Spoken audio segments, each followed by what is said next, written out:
Hay cosas que pasan en el campo que parecen mentira. Cuando uno las cuenta, la gente de ciudad piensa que son leyendas o que estamos locos de tanto sol. Pero yo lo viví. Me llamo Crispín y esto pasó en nuestro rancho, que se llama Santa Esperanza, un pedazo de tierra pequeño de donde sacábamos el sustento. ¿O no? Ahí vivía con mi mujer Rosario y nuestros 2 chamacos. El sol ya no calentaba, quemaba. La tierra se rajó.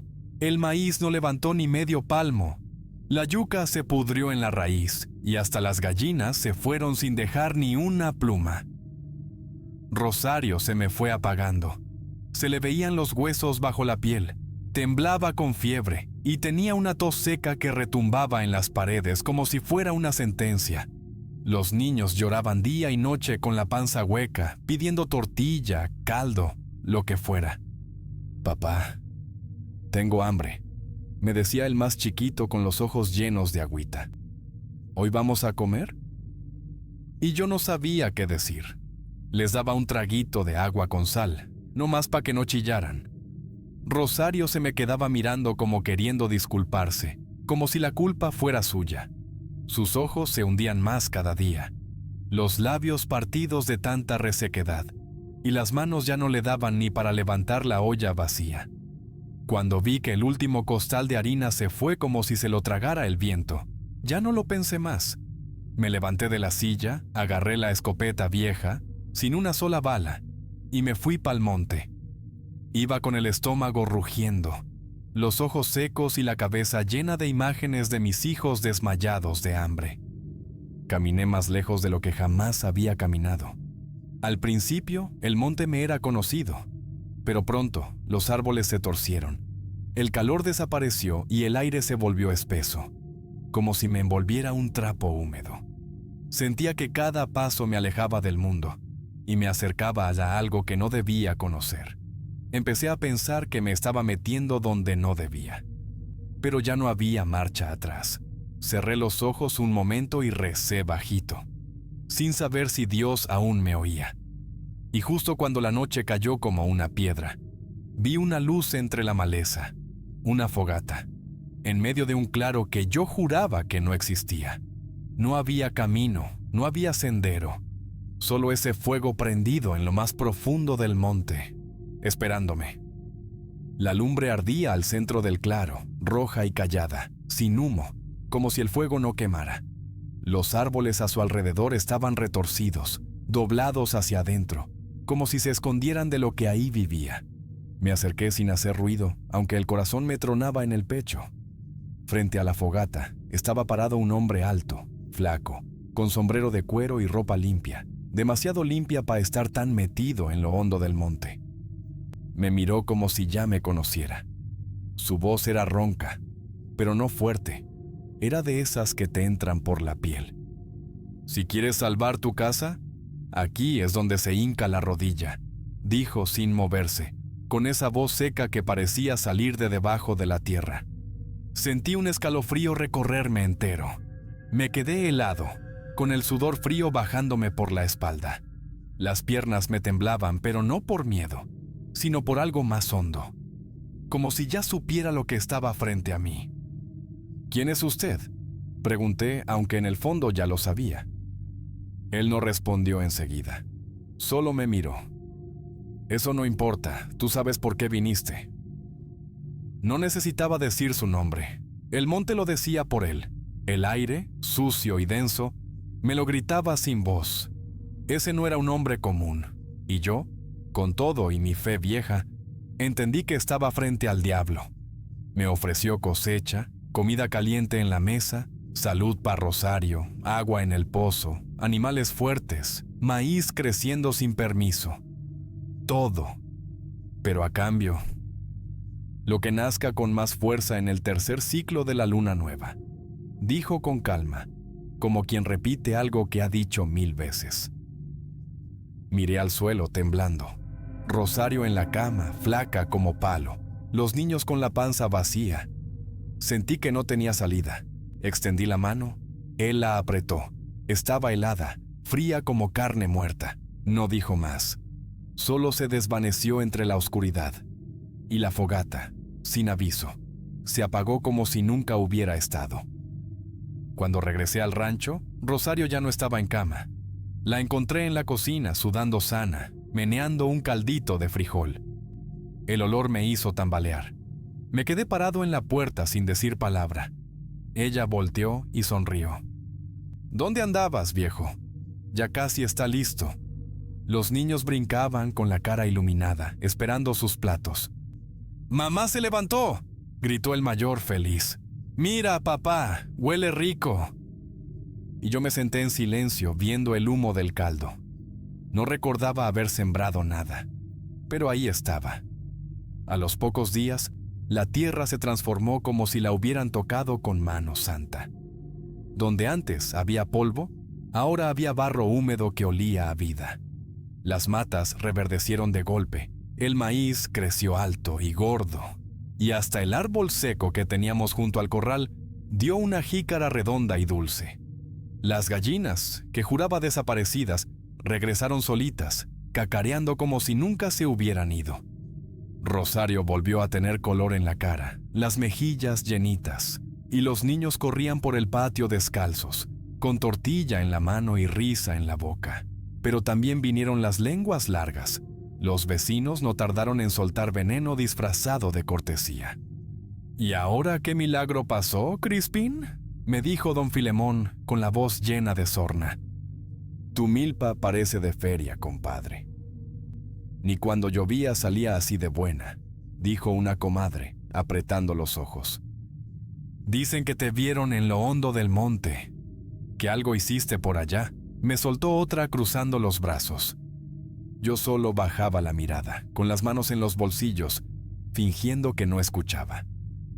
Una tarde, mientras Rosario lavaba ropa, se encorvó de repente y soltó un quejido. Corrí a ayudarla. Vomitó junto a la pila y yo la abracé pensando que era una infección o algo de lo que comimos. Pero al día siguiente, se levantó temblando, con las manos en el vientre. Crispín, creo que estoy embarazada, me dijo bajito, como si no supiera si era buena o mala noticia. Yo me quedé helado. Los niños escucharon y gritaron felices, dando vueltas. ¡Un hermanito! ¡Un hermanito!, chillaban abrazando a Rosario. Ella reía, pero su risa se notaba forzada. Y yo no podía ni moverme, porque aún tenía su regla. Su vientre no había crecido, y me volvió esa frase maldita a la cabeza: lo que nazca con más fuerza. No aguanté la inquietud. Una madrugada dejé a todos dormidos y volví al claro. Caminé hasta ese lugar como si algo me jalara, pero lo encontré seco, frío, muerto. Ni rastro de fuego ni señal de pisadas. Solo silencio. Un silencio que no era de paz, era de advertencia. Sentí que el aire me miraba, que el monte ya me había dado lo que pedí y que ahora solo tocaba esperar lo que vendría. Llegó el tercer ciclo de luna nueva y esa noche Rosario rompió fuente sin aviso. No gritó, no lloró, solo me miró fijo y dijo: «Ya viene». La ayudé como pude. No hubo partera, no hubo nadie, solo el monte callado y esa oscuridad espesa que nos envolvía. El niño nació rápido, sin llanto, con los ojos bien abiertos, negros como la noche sin estrellas. Era grande, fuerte, moreno, con las manos cerradas en puño como si ya supiera pelear por lo suyo. Rosario lo abrazó, sudando y temblando, pero con una sonrisa rara en la cara. «Mira nomás qué hermoso, Crispín. Le vamos a llamar Lázaro, para que se levante siempre aunque lo quieran tumbar», dijo acariciando su frente. Yo asentí, pero algo dentro de mí se dobló. Había algo en esos ojos que no era de niño. Al año, Lázaro ya caminaba solo, derechito, como si llevara años en este mundo. Antes del 1.5 años, hablaba con claridad, preguntaba cosas que me hacían fruncir el ceño. No se enfermaba, no lloraba. Pero por las noches, se reía solito en la cuna con la lámpara apagada. Una risa bajita, como de juego. Pero no era de este mundo. Una vez lo quise alzar en brazos, nomás para sentirlo cerca. pero al tocarlo, un escalofrío me subió por la espalda. Me dolieron las manos, me temblaron los dedos. Lo solté al instante. Rosario no notó nada. Solo me dijo que estaba exagerando, que era el cansancio. Pero yo supe que no era normal. Un día vino una vecina a bendecir la casa. Trajo agua bendita, una veladora y una estampita de San Benito. Apenas cruzó la puerta y vio a Lázaro, se le heló la cara. Ese niño tiene alma vieja, dijo, y dio media vuelta. Nunca volvió. Los perros del rancho no lo seguían, le sacaban la vuelta, gruñían bajito cuando él pasaba. Rosario lo veía como su tesoro. Yo lo miraba como quien espera que un trueno caiga del cielo. Y cada vez que la luna se escondía, veía sombras moverse entre los árboles. No eran animales, no eran ramas, eran ojos. Y yo sabía que lo estaban cuidando, o esperando. Esa noche tocaron a la puerta. 3 golpes secos, lentos, como si no tuvieran prisa. Me paré de la silla con el corazón apretado. Al abrir, era él, el del claro. Pero ya no parecía el mismo. Ahora vestía como arriero, con un rebozo al hombro, botas brillantes y una sonrisa blanca como cuchillos recién afilados. Me quedé mudo. El aire se me fue. Rosario salió detrás de mí y cuando lo vio, se detuvo. Pero no con miedo, sino como si lo recordara de un sueño. «Buenas noches, doña Rosario», dijo él, haciendo una leve reverencia. Ella, con voz suave, respondió. «Buenas noches». Yo tragué saliva. Algo dentro de mí gritaba que no lo dejara pasar, que cerrara la puerta y echara llave, pero el cuerpo no me obedecía. «Vine a cobrar lo pactado, ranchero», soltó él sin rodeos, con la voz más grave que recordaba. «Aquí no se ha pactado nada». Mentí, apretando los dientes, aunque el pecho me ardía. «Ah, no». Se rió, ladeando la cabeza. «Qué raro. Juraría que estrechamos manos junto al fuego, tú y yo, y que te ofrecí salud, comida y tierra viva, a cambio de lo que naciera con más fuerza». Me tembló el alma. Apreté los puños. No hemos tenido más hijos. Mentí otra vez con la voz rota. Él soltó una carcajada seca, sin alegría. La mentira apesta más que carne muerta, y se desvaneció ahí mismo, como si lo soplara el viento, pero no se fue sin dejar rastro. En la tierra, frente a la puerta, quedaron huellas negras, quemadas, como marcas de herradura ardiendo. No supe qué hacer. Cerré la puerta con manos temblorosas. Esa noche no dormimos. Al amanecer salí al corral. Todas las gallinas estaban tiesas, los ojos blancos. En el estanque los peces flotaban, inflados, con la panza arriba, y Lázaro. Lázaro estaba ahí, de pie, mirando todo. No lloraba. No decía nada, solo miraba, como si supiera que el principio del fin ya había empezado. Nos fuimos de noche, a la carrera sin decir adiós a nadie. Rosario abrazaba a los chamacos, yo cargaba un costal con lo poco que teníamos, y Lázaro venía atrás, callado, sin voltear. Cuando crucé la cerca del rancho, grité: «¡No miren para atrás! ¡Súbanse al camión!». Los niños lloraban, Rosario temblaba. Yo solo quería que el monte nos soltara, que esa cosa que nos seguía quedara enterrada en Santa Esperanza. Pero donde llegábamos, el mal se colaba por las rendijas. En casa de mis cuñados, los espejos se rompían solos. Las vacas amanecían echadas, con espuma en el hocico. Y Lázaro hablaba con las esquinas, susurrando como si alguien le respondiera. Una noche lo vi descalzo, caminando por el patio, siguiendo una sombra que no tenía cuerpo. El silencio se volvió el único idioma entre Rosario y yo. Dormíamos en camas separadas. Ella despertaba gritando, sudando, diciendo cosas que me hacían hielo la sangre. Ese niño no lo parí yo, lo vomitó la tierra. Y luego se volvía a dormir como si nada. Mis otros hijos ya no querían jugar con Lázaro. Lo veían con miedo, lo evitaban. Un día, uno de los primitos que vivía en la misma casa vino llorando, con la cara blanca, y me dijo bajito: «Tío Crispín, Lázaro me dijo que yo no iba a durar mucho aquí». Me le quedé viendo al niño, y sentí que el alma se me bajaba a los pies, porque sabía que no era un juego, que Lázaro no decía cosas por decir. Esa misma noche decidí ir con un padre. Caminé hasta la iglesia del pueblo y me arrodillé en el confesionario. Le conté todo, hasta lo del claro. El padre se quedó callado. Luego me miró por la ventanita y dijo: «Eso que trajo contigo no es cosa que se bendiga. Es mejor que no vuelva aquí». Esa madrugada, la iglesia se prendió sola. Nadie lo explica.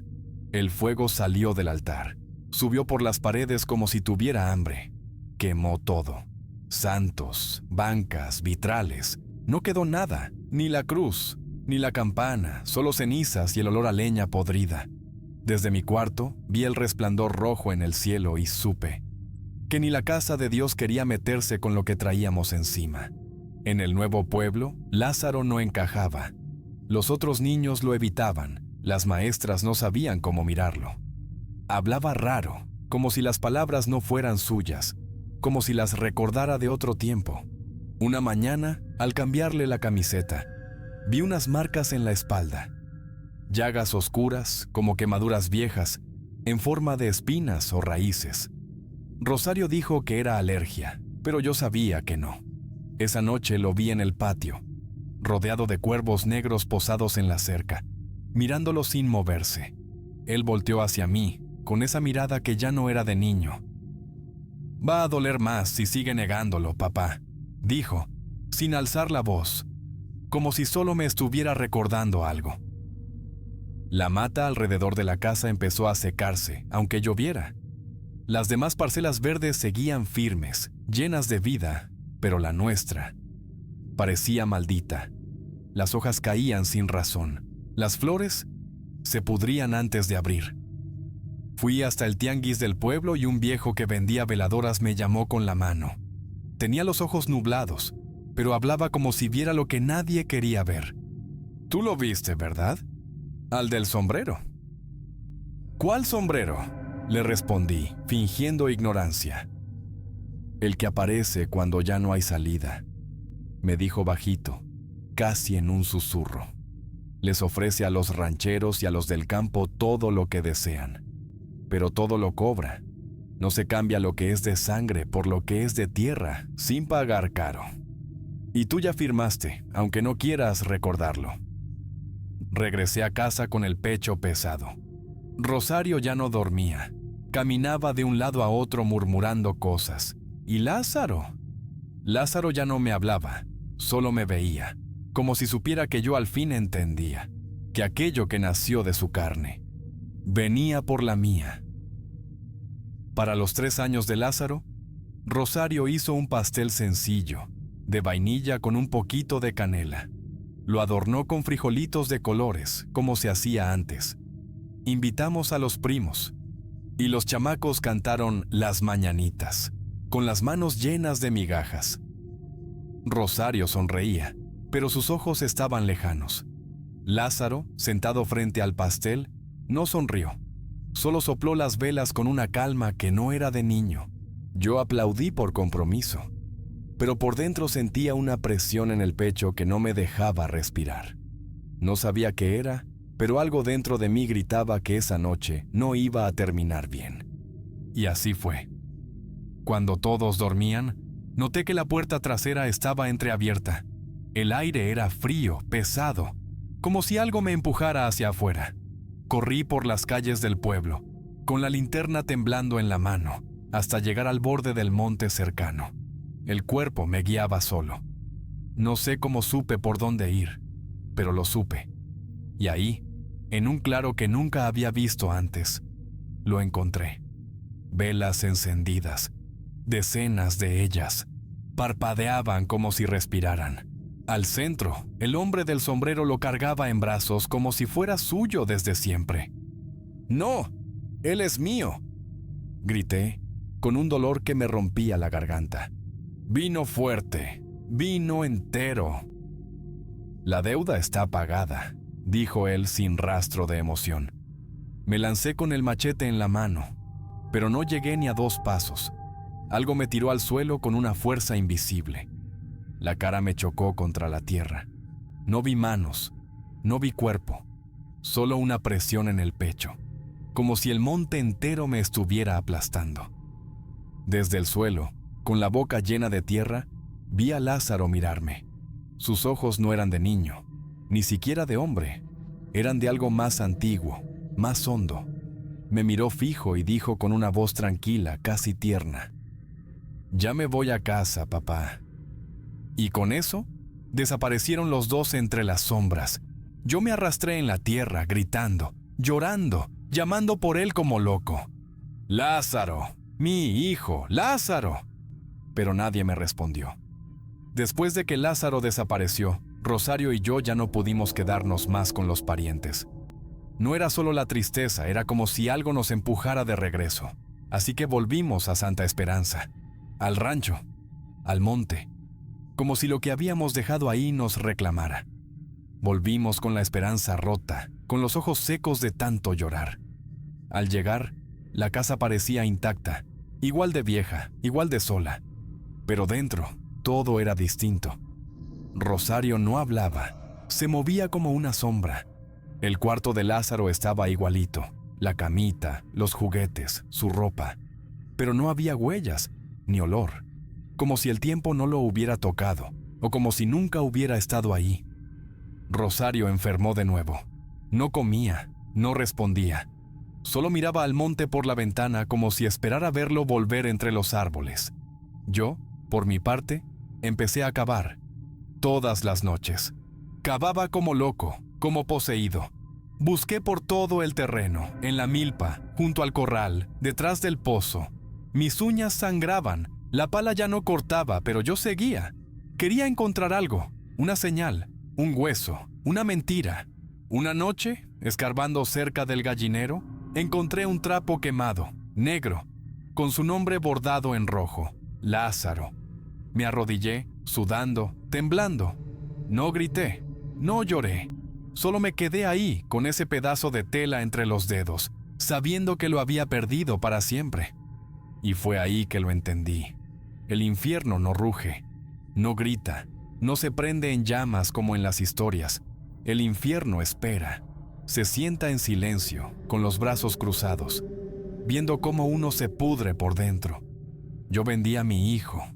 Di la mano por desesperación, pero la mano fue poca. Lo que entregué fue mi alma, y ahora, cada vez que cierro los ojos, veo los suyos. Esos ojos negros diciéndome que el precio fue justo, y que yo fui quien lo puso sobre la mesa. Desde que Lázaro se fue, el monte ya no volvió a callar. Cada luna nueva, justo cuando el cielo se apaga por completo, una fogata se prende sola entre los árboles de Santa Esperanza. Nadie sabe cómo. Nadie se atreve a ir. Los perros no ladran.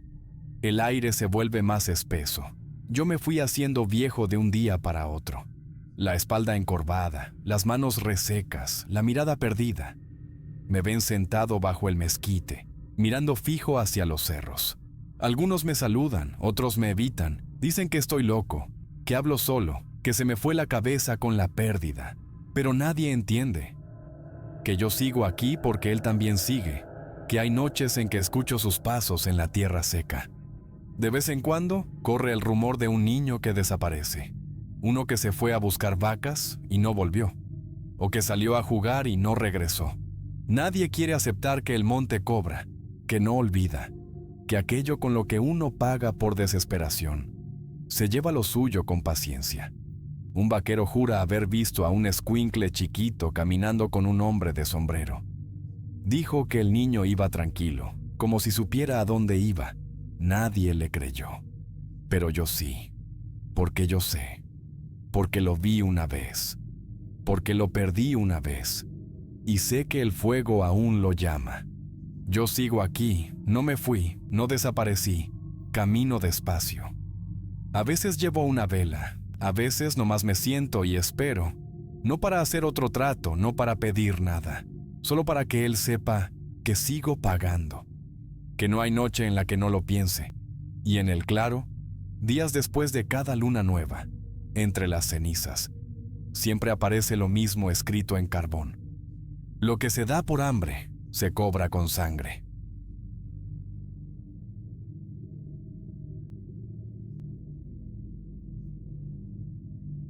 Juan era un joven humilde, nacido y criado en un pequeño pueblo en el interior de México, donde la vida transcurría lentamente, marcada por el trabajo arduo y las costumbres tradicionales.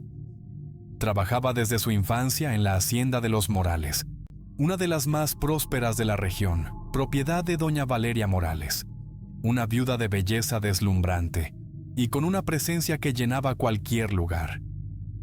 Juan siempre había respetado a su patrona, pero con el tiempo, sus sentimientos por ella comenzaron a transformarse en algo mucho más profundo y prohibido. Doña Valeria era una mujer rica, dueña de vastas tierras y una fortuna que le permitía vivir cómodamente en medio de la pobreza que rodeaba el pueblo. Tenía una hija, Isabel, una joven de gran belleza y amabilidad, que había crecido rodeada de todos los lujos que su madre podía ofrecerle. Isabel siempre había mostrado un interés especial en Juan, quien trabajaba en la hacienda desde hacía años. A menudo, buscaba su compañía y lo observaba con ojos llenos de admiración y cariño, tratando de llamar su atención de diversas maneras. Sin embargo, para Juan, Isabel no era más que una sombra a la luz del amor que sentía por doña Valeria.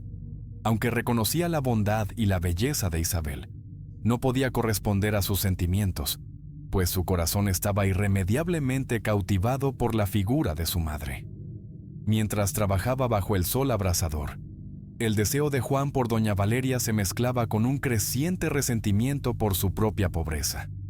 Quería más de la vida, ansiaba riqueza y, sobre todo, quería a doña Valeria a su lado. Estos sentimientos lo volvieron vulnerable a las influencias oscuras que comenzaron a rondarlo. Una noche, después de un día particularmente agotador, Juan empezó a sentir la presencia de algo extraño, como una sombra que lo seguía. Era una entidad maligna que susurraba promesas de riqueza, poder y, sobre todo, el amor de doña Valeria si estaba dispuesto a pagar el precio. Juan, consciente de que su amor por doña Valeria era un sueño inalcanzable, decidió aceptar la propuesta de Isabel para iniciar una relación. Aunque no sentía un amor verdadero por ella, sabía que ser su novio le permitiría estar cerca de doña Valeria, la mujer que realmente amaba. Isabel, joven y enamorada, estaba encantada con la idea de estar con Juan, sin sospechar que él solo veía en ella un puente hacia su madre. Doña Valeria, por su parte, no aprobaba del todo la relación. Aunque apreciaba a Juan como trabajador, no lo consideraba un buen partido para su hija. Con el tiempo, Juan comenzó a sentirse cada vez más frustrado. Aunque Isabel lo trataba con cariño y soñaba con un futuro juntos, él solo podía pensar en doña Valeria. Sabía que, con su humilde origen, nunca podría conquistar a una mujer como ella. Y esa realidad lo corroía por dentro. Fue entonces cuando una figura misteriosa comenzó a aparecerse en sus pensamientos, no en sueños, sino como una presencia constante en su mente, susurrándole promesas de riqueza y poder, si estaba dispuesto a hacer lo que fuera necesario. Una noche, abrumado por estos pensamientos oscuros, Juan decidió que estaba dispuesto a todo para conseguir lo que deseaba. En su mente, la idea de invocar el mal se hacía cada vez más fuerte, hasta que no pudo resistirla más. Con el corazón lleno de ambición y los deseos más oscuros dominando su alma, comenzó a investigar cómo podría hacer un pacto que le otorgara lo que quería. Esa noche, Juan cruzó un umbral del que no habría vuelta atrás, sellando así su destino en busca de un amor prohibido y un poder que tendría un precio terrible. Un día, después de una larga jornada de trabajo en el rancho, Juan fue humillado públicamente por el capataz de la hacienda, quien le recordó frente a todos los demás trabajadores que no era más que un simple peón, sin importancia, a pesar de su relación con Isabel. Las palabras crueles del capataz hirieron profundamente a Juan, llenándolo de ira y resentimiento. Se sintió pequeño e impotente, sabiendo que, por más que se esforzara, siempre sería visto como alguien inferior. Esa noche, lleno de rabia y odio, decidió que nunca más permitiría que lo trataran de esa manera. Con el corazón lleno de oscuridad, Juan se dirigió al río que cruzaba la hacienda, buscando un lugar solitario donde nadie pudiera escuchar lo que estaba a punto de hacer. Arrodillado en la orilla, bajo la fría luz de la luna, Juan cerró los ojos y con una mezcla de miedo y determinación, comenzó a recitar una oración que había creado en su mente, fruto de sus oscuros deseos. «Ven, espíritu maligno», murmuró con voz temblorosa. «Trae lo que siempre he deseado. Tú conoces todos los pensamientos malvados que albergo. Transforma eso en ambición, arrogancia y prepotencia. Yo entrego mi alma». Al pronunciar estas palabras, el aire a su alrededor se volvió gélido y una sombra densa cubrió la hacienda. En ese instante, todos en la hacienda sintieron un escalofrío recorrer sus cuerpos, como si una presencia oscura hubiera descendido sobre el lugar. De las sombras, emergió una figura imponente, con ojos que ardían como brasas. El demonio, complacido por la invocación, se acercó a Juan y con una voz profunda y resonante, le dijo: «Acepto tu oferta, mortal. Tendrás la fuerza, la riqueza y el poder que deseas, pero debes saber que un día tendrás que pagar el precio por lo que me pides. Sin embargo, no puedo decirte cuál será ese precio ni cuándo deberás pagarlo». Sin pensar en las consecuencias, cegado por su deseo de poder, Juan aceptó la propuesta del demonio. En ese momento, su destino quedó sellado y su vida cambió para siempre, marcada por un pacto oscuro que eventualmente cobraría su deuda. Después de sellar su pacto con el diablo, Juan comenzó a sentir el cambio en su vida de manera sutil pero poderosa. No era su apariencia la que había cambiado, sino la energía que lo rodeaba. Había algo oscuro y seductor en su presencia, una fuerza invisible que parecía atraer a quienes lo rodeaban. Aunque externamente seguía siendo el mismo hombre humilde de siempre, ahora tenía una influencia que jamás había imaginado. Era como si sus deseos se materializaran sin esfuerzo, y el primer fruto de este poder fue la atención de doña Valeria, que empezó a mirarlo con ojos diferentes, sin comprender del todo qué era lo que la atraía hacia él. Con el poder que le había sido concedido, Juan comenzó a orquestar con precisión cada encuentro con doña Valeria. No se trataba de una simple seducción física, sino de algo mucho más profundo y perturbador. Juan no necesitaba halagarla ni cambiar su comportamiento. Era como si la voluntad de doña Valeria fuera moldeada por fuerzas que escapaban a su control. Lo que antes eran meras conversaciones formales, comenzaron a cargarse de una tensión emocional inexplicable. Ella, que siempre había mantenido una barrera de autoridad y distancia, empezó a sentir un deseo que la desconcertaba y la hacía dudar de sí misma. Una noche, en el despacho de doña Valeria, esa tensión alcanzó su clímax. Sin saber cómo, se encontró sola con Juan, y lo que debía ser una charla rutinaria, se convirtió en una confesión mutua de deseos reprimidos. Doña Valeria, luchando contra sus propios sentimientos, intentó resistir, pero era como si una fuerza mayor la empujara hacia él. Finalmente, sucumbió al poder del pacto que Juan había sellado. Se entregó a él en un momento de pasión oscura y desbordante, sin saber que estaba cayendo en una trampa que no tenía vuelta atrás. El amor que Juan había deseado no era puro. Estaba contaminado por la oscuridad que él mismo había invocado. Y ambos estaban ahora atados a un destino que solo traería desgracia. Con el poder oscuro que había obtenido a través del pacto, Juan comenzó a tomar control de su destino de manera implacable. Su primera acción fue vengarse del capataz que lo había humillado públicamente. Aprovechando su creciente influencia sobre doña Valeria, Juan insinuó que el capataz no estaba cumpliendo adecuadamente con sus deberes, sugiriendo que su comportamiento irrespetuoso estaba afectando la moral de los trabajadores. Doña Valeria, bajo el hechizo del poder que Juan ejercía sobre ella, tomó la decisión sin dudar. El capataz fue despedido de inmediato, y Juan fue promovido para ocupar su lugar. La satisfacción de ver a su antiguo opresor humillado y despedido solo alimentó más su ambición. Con su nuevo puesto en la hacienda, Juan tenía ahora más acceso y poder dentro de la propiedad de los Morales, lo que facilitaba sus encuentros con doña Valeria. Sin embargo, ambos sabían que su relación debía mantenerse en secreto para proteger la reputación de ella y para evitar el dolor que la verdad causaría a Isabel. Así, decidieron encontrarse a escondidas, en lugares y momentos cuidadosamente escogidos para que nadie sospechara. Estos encuentros clandestinos, cargados de pasión y deseo prohibido, reforzaban el control de Juan sobre doña Valeria, mientras ella se entregaba cada vez más a esa relación que sentía como inevitable, aunque sabía que no estaba bien. La relación de Juan y doña Valeria, construida sobre la base del pacto oscuro, era una mezcla peligrosa de poder y amor prohibido. Aunque en público mantenían las apariencias, ambos sabían que estaban jugando con fuego. A medida que su vínculo se fortalecía, Juan se sentía invencible, convencido de que podía tener todo lo que deseaba.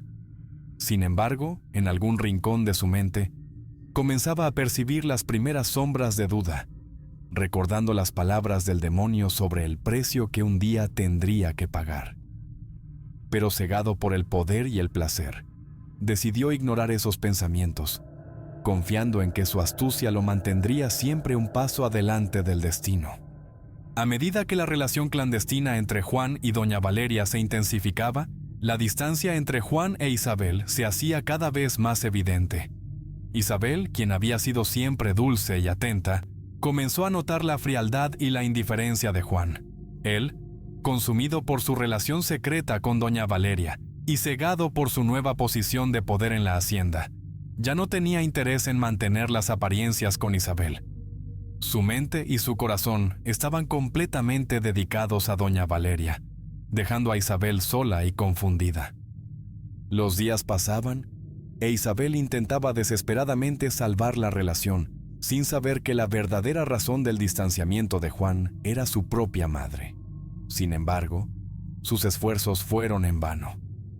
Juan, cada vez más impaciente y lleno de arrogancia, comenzó a mostrar abiertamente su desinterés, e incluso llegó a ser cruel en sus respuestas. Finalmente, después de una discusión en la que Isabel intentó confrontar a Juan sobre su comportamiento distante, él decidió poner fin a la relación. Le dijo que ya no la amaba y que lo mejor era que siguieran caminos separados. Isabel, devastada por la revelación, no tuvo más opción que aceptar la decisión de Juan, aunque el dolor que sentía era profundo. La ruptura con Isabel marcó un punto de no retorno en la vida de Juan. Al romper con ella, cortó el último lazo que lo conectaba con su vida anterior y con cualquier vestigio de bondad que pudiera haber quedado en su corazón. Ahora, completamente libre de cualquier obligación, se dedicó por completo a doña Valeria, sin importar las consecuencias. Sin embargo, aunque se sentía triunfante y en control, no podía evitar una sensación persistente de inquietud, como si algo oscuro y peligroso se estuviera gestando en el horizonte, una consecuencia inevitable del pacto que había sellado con su alma. Con Isabel fuera de su vida, Juan se dedicó por completo a su relación secreta con doña Valeria y a su nuevo papel como capataz de la hacienda. Su ascenso en la escala social del pueblo fue rápido y notorio. Los demás trabajadores, que antes lo veían como uno de ellos, ahora lo respetaban e incluso temían su autoridad. Juan, embriagado por el poder y la riqueza que ahora comenzaban a acumular, se entregó a la ambición sin frenos. Doña Valeria, cada vez más dependiente de él, le concedía más control sobre los asuntos de la hacienda, confiando ciegamente en sus decisiones. Sin embargo, con cada éxito, la sombra del pacto que había hecho comenzaba a alargarse sobre su vida. Aunque disfrutaba del poder y del amor de doña Valeria, no podía ignorar los pequeños signos de que algo estaba cambiando. La hacienda, que una vez fue próspera y llena de vida, empezó a sufrir de una serie de infortunios inexplicables. Las cosechas comenzaron a fallar, los animales se enfermaban sin razón aparente, y la moral de los trabajadores caía en picada. Doña Valeria, aunque preocupada, se refugiaba cada vez más en los brazos de Juan, buscando consuelo en él, sin darse cuenta de la verdadera causa detrás de la desgracia que se cernía sobre su propiedad. Mientras todo esto ocurría, Juan comenzaba a sentirse atrapado. Lo que alguna vez fue un sueño de poder y amor, ahora se convertía en una pesadilla de consecuencias imprevistas. Las palabras del demonio sobre el precio que algún día tendría que pagar resonaban en su mente con mayor frecuencia. Juan intentaba ignorar esas señales, convencido de que aún tenía el control, pero en el fondo, sabía que su ascenso estaba siendo eclipsado por una caída inevitable. Sin embargo, cegado por su arrogancia, continuó adelante, incapaz de ver el abismo que se abría bajo sus pies. Después de la ruptura con Juan, Isabel decidió que lo mejor para ella era alejarse de la hacienda y marcharse a la capital para continuar sus estudios. La noticia de su partida tomó a todos por sorpresa, especialmente a doña Valeria, quien, aunque no entendía del todo los motivos de su hija, respetó su decisión. Isabel, buscando un nuevo comienzo y deseando dejar atrás el dolor de su relación fallida, veía en su partida una oportunidad para crecer y sanar. Con su marcha, la hacienda quedó en manos de Juan y doña Valeria, quienes ahora debían enfrentarse solos a los desafíos que comenzaban a surgir. Sin Isabel en la hacienda, el ambiente se volvió más tenso y sombrío. Las cosechas, que antes prosperaban bajo el cuidado de los trabajadores, comenzaron a fracasar de manera inexplicable. Los animales, que siempre habían sido saludables y fuertes, enfermaban y morían sin razón aparente. Los trabajadores, que una vez confiaban en Juan, comenzaron a murmurar sobre una maldición que había caído sobre la hacienda. Aunque doña Valeria intentaba mantenerse fuerte, la ausencia de su hija y los problemas crecientes la afectaban profundamente. Juan, por su parte, se encontraba cada vez más atrapado por la culpa y la desesperación, consciente de que todo lo que estaba sucediendo era una consecuencia directa del pacto que había hecho. Mientras los rumores sobre la maldición se extendían por la comunidad, los proveedores y comerciantes locales comenzaron a distanciarse de la hacienda, temiendo verse afectados por la desgracia que parecía seguir a la familia Morales. La hacienda, que alguna vez fue un símbolo de prosperidad y éxito, se estaba convirtiendo rápidamente en un lugar de oscuridad y desolación. Juan, a pesar de su nueva posición de poder, se sentía impotente ante los eventos que se desarrollaban. Sabía que el precio de su pacto estaba empezando a cobrar su deuda, pero se negaba a enfrentar la realidad, aferrándose a la idea de que aún podía controlar la situación. Sin embargo, cada día que pasaba, la sombra del pacto se hacía más pesada, y el temor de lo que estaba por venir lo perseguía incansablemente. A medida que los problemas en la hacienda alcanzaban un punto crítico, la tensión entre Juan y doña Valeria se volvía cada vez más insostenible. La hacienda, que una vez fue próspera y llena de vida, se estaba desmoronando, y los trabajadores, temerosos de la maldición que parecía haberse apoderado del lugar, comenzaron a abandonar sus puestos. Doña Valeria, cada vez más angustiada y perdida, dependía más de Juan, pero él, consciente de la gravedad de la situación, comenzaba a perder el control. La sombra del pacto que había hecho se cernía sobre ellos, y ambos sentían que algo terrible estaba por suceder. En medio de esta situación desesperada, Isabel decidió regresar a la hacienda para visitar a su madre, preocupada por las noticias inquietantes que llegaban a la capital. Su llegada fue inesperada, y al entrar en la casa, sorprendió a Juan y a doña Valeria juntos, en un momento de gran tensión. Aunque su relación había sido cuidadosamente oculta, la escena que Isabel presenció fue suficiente para que comprendiera lo que estaba sucediendo. Al ver la expresión confusa y casi en trance de su madre, Isabel sospechó inmediatamente que algo oscuro estaba en juego. y la idea de que Juan pudiera haber sometido a doña Valeria a algún tipo de hechizo o manipulación se instaló en su mente. El choque fue devastador para Isabel, quien se sintió traicionada no solo por Juan, sino también por su madre, a quien siempre había admirado. Sin embargo, más allá del dolor personal, Isabel sintió un profundo temor por la seguridad de doña Valeria.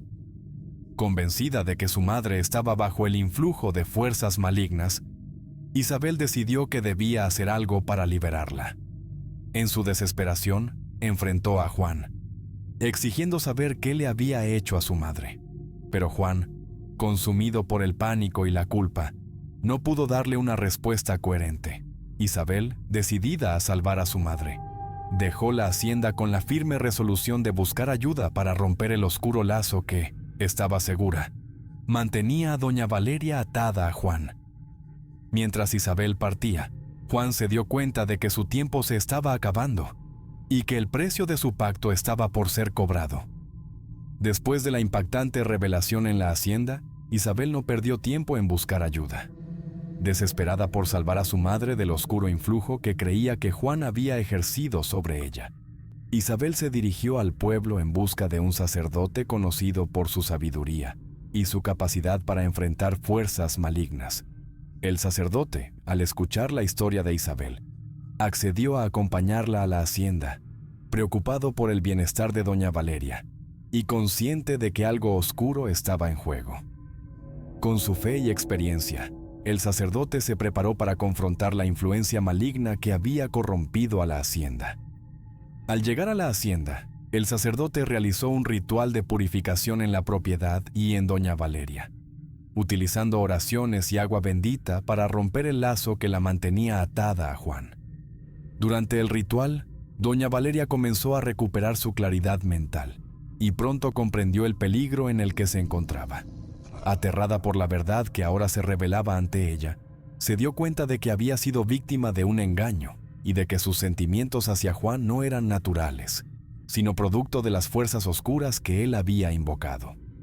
Con el corazón lleno de miedo y decepción, pero también con la determinación de protegerse a sí misma y a su hija, doña Valeria tomó una decisión drástica. Sin perder más tiempo, doña Valeria confrontó a Juan y con una firmeza que no había mostrado en mucho tiempo, le ordenó que abandonara la hacienda de inmediato. Aunque Juan intentó explicarse, alegando que todo lo había hecho por amor, doña Valeria no quiso escuchar más. La seguridad de su hija y la suya propia eran ahora lo más importante. Expulsó a Juan de su propiedad, rompiendo todos los lazos con él y marcando el final de su control sobre la hacienda. A medida que Juan salía de la hacienda, comprendió que había perdido todo por lo que había luchado y que el precio del pacto que había hecho finalmente le había cobrado su deuda. Expulsado de la hacienda y sin ningún lugar a donde ir, Juan pronto se dio cuenta de la magnitud de su desgracia. Intentó encontrar trabajo en los ranchos y pueblos vecinos, pero en cada lugar al que iba, lo recibían con miradas de desconfianza y miedo. Los rumores sobre su pacto con el diablo se habían extendido rápidamente, y ahora todos sabían de la oscuridad que lo rodeaba. Nadie quería tenerlo cerca, temerosos de que la maldición que había caído sobre la hacienda de doña Valeria pudiera seguirlo y traer desgracia a sus propias vidas. Juan, que alguna vez había gozado de poder y respeto, se encontró completamente solo, rechazado por todos. Con el paso de los días, las puertas que alguna vez se habían abierto para él ahora se cerraban de golpe. Los pocos que se atrevían a hablar con él solo lo hacían para ahuyentarlo, advirtiéndole que su presencia no era bienvenida. Sin dinero, sin hogar y sin un propósito, Juan cayó en la más profunda miseria. Los recuerdos de su ascenso al poder y de su relación con doña Valeria se desvanecieron, reemplazados por la cruda realidad de su situación. Desesperado, sin saber qué hacer, comenzó a vagar por las calles del pueblo, donde su aspecto desaliñado y su semblante derrotado lo convirtieron en una figura de lástima y miedo. Finalmente, sin ningún lugar al que recurrir, Juan se vio obligado a vivir en la calle. Pasaba las noches durmiendo bajo el frío de los portales y alimentándose de las sobras que encontraba o que algunos pocos compasivos le daban. La vida que una vez tuvo, llena de ambición y poder, era ahora un recuerdo distante, eclipsado por la miseria y la desesperación. El pueblo lo evitaba como si fuera un fantasma, y los niños lo miraban con horror, como si estuvieran viendo a un condenado.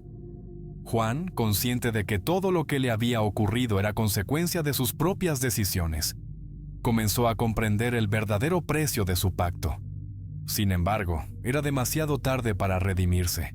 El destino que había sellado con el diablo lo había dejado en la ruina, y ahora solo le quedaba enfrentar su desolador final. En su peor momento, viviendo como un vagabundo en las calles del pueblo, Juan era solo una sombra de lo que alguna vez fue. Su cuerpo estaba debilitado, su ropa harapienta y su espíritu completamente quebrado.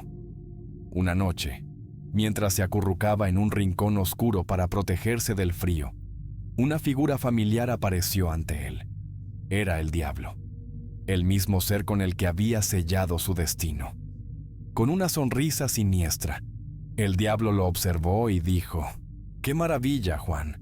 Yo quería precisamente esto, tu peor versión». Juan, con la poca fuerza que le quedaba, lo miró con desesperación y le reprochó: «Teníamos un pacto, me prometiste poder y amor». El diablo, sin perder su sonrisa, respondió con frialdad: «Por un tiempo te di lo que querías, te hice sentir poderoso, pero el verdadero pacto siempre fue sobre tu alma. Lo que no entendiste es que tu alma y tu peor versión es lo que siempre tuve en mente para ti. Ahora esto es lo que tendrás para siempre: una vida de miseria, un vacío interminable y el desprecio de todos los que alguna vez te respetaron». Con esas palabras, el diablo desapareció en la oscuridad, dejando a Juan sumido en la desesperación más profunda. Comprendió que nunca había tenido el control y que su ambición desmedida lo había condenado a un destino peor que la muerte. Mientras tanto, la hacienda de doña Valeria comenzó a recuperarse bajo la nueva dirección de Isabel, quien había tomado el control con una determinación férrea. Con el tiempo, las tierras volvieron a florecer y la prosperidad regresó a la familia Morales. Isabel se convirtió en una líder respetada y admirada en la comunidad, y su madre encontró paz al ver a su hija triunfar donde ella había fallado. En contraste, Juan se convirtió en una figura que deambulaba por el pueblo, vivo pero vacío, un indigente y vagabundo que imploraba por comida y era humillado por todos. Su ambición y arrogancia lo habían llevado por un camino de oscuridad del que nunca podría escapar, condenado a vivir una existencia miserable y sin propósito por el resto de sus días. Espero que esta historia les haya gustado. Es un placer para mí compartir esos relatos con ustedes. Comparte este video con otras personas para que sigamos creciendo y más relatos lleguen a más gente. Escríbeme sus experiencias y sus opiniones en los comentarios. Eso me ayuda a seguir mejorando. Si el video les gustó, por favor, no duden en escribirse y darle me gusta. Muchas gracias y un saludo nada cordiales a todos. Nos vemos hasta la próxima.